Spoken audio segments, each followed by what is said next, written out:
ओंखारनायाव दा ओंखारनो हायाल' जादोंरा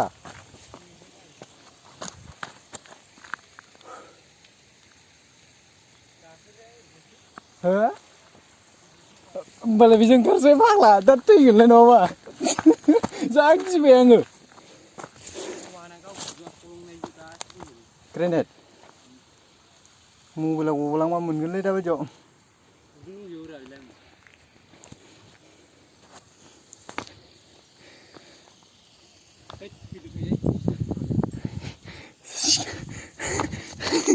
जानला मोनला दाहोनलै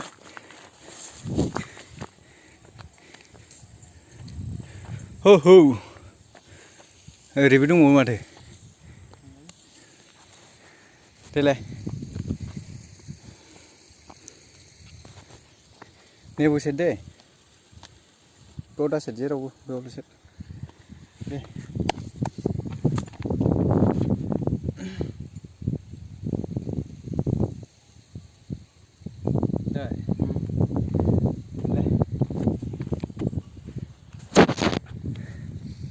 दा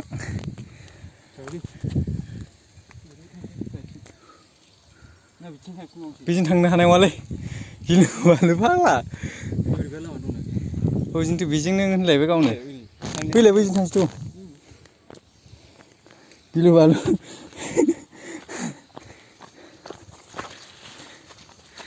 गाखोनायाव उल्था गाखोबाय ओंखारनायाव उल्था ओंखारनांबाय सिन्देल गाननायासो जेबो जाबावा जुथा गाननायासो इंलिश मेकारनि खननाया बोरै जाखो बसना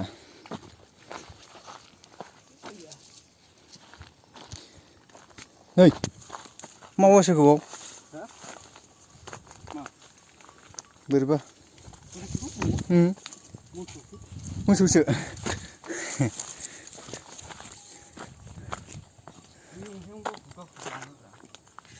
हो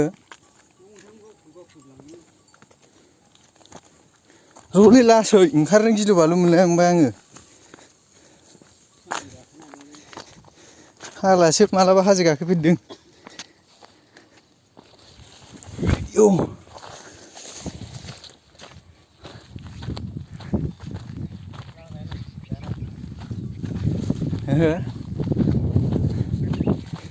हैया आयौ जालाबो नामा बेजों बिरायनो बिजों ओंखारसै बबेजों बेजों नङादां हरैजोंदां बेजों जागोनसै ना बैजों लास्ट बाराव ओंखारजायो जाथोंसै गाय जालांबायब्रा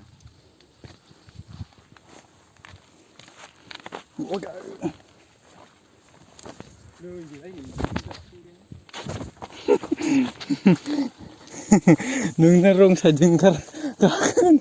हाला नामा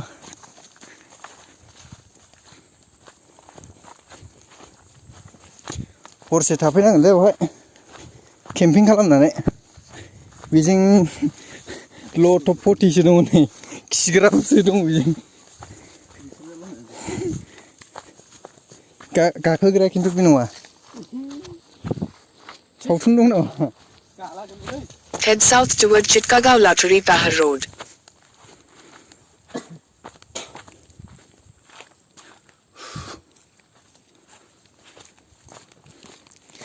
माथो गोजौथार गोजौआव बोरै गाखोना दं थांसै दा थ' लोंहैसै एसे येस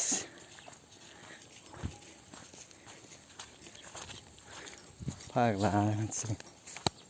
थ' थांसै थेंक इउ बादाय